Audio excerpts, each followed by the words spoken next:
So now they wanted to know, how did all of this start? Who started the first breathing, or by whose will or by whose force did human beings take their first breath? There was a lot of contemplation about our sensory organs as well, such as eyes and the ears. Now, that was also called into question, whether the report of the senses could be taken as final or not. Remember, previously we had established the concept of Maya, that is illusion, and that illusion is perceived by our sensory organs, the eyes, ears. Now, during the age of the Upanishads, that itself was called into question.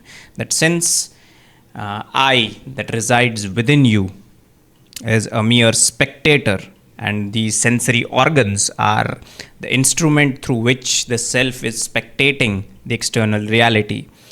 So, the element that it is spectating, or the perception that is going inside, is it trustworthy or not? This was the main question, since the thoughts had turned inwards. All right. Now, that is why Upanishad, it is largely called to be monotheistic. The reason being that since everybody was more concerned about the sensory organ or their perception of reality, this gave rise to this consensus that there is only one reality. Although everyone might perceive different versions of that reality, but there is only one reality that is given the name as Ekam Sat. That is the highest conception reached in the Vedic hymns, was that of one reality, Ekam Sat, which realizes itself in all the variety of existence. This conclusion is strengthened in the Upanishads. All right. So this is how things proceeded during those times. Okay.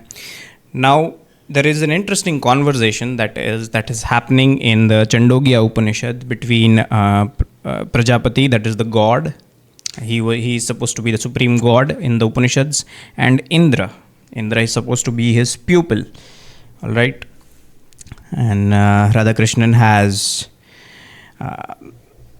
written that in English, so I'm going to make it as simple as possible for a layperson in philosophy to understand it, because it took me a couple of reads as well to make sense of what exactly Chandogya Upanishad is trying to say.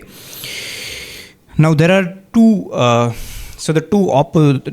two viewpoints with which Prajapati and Indra are discussing this issue of self is,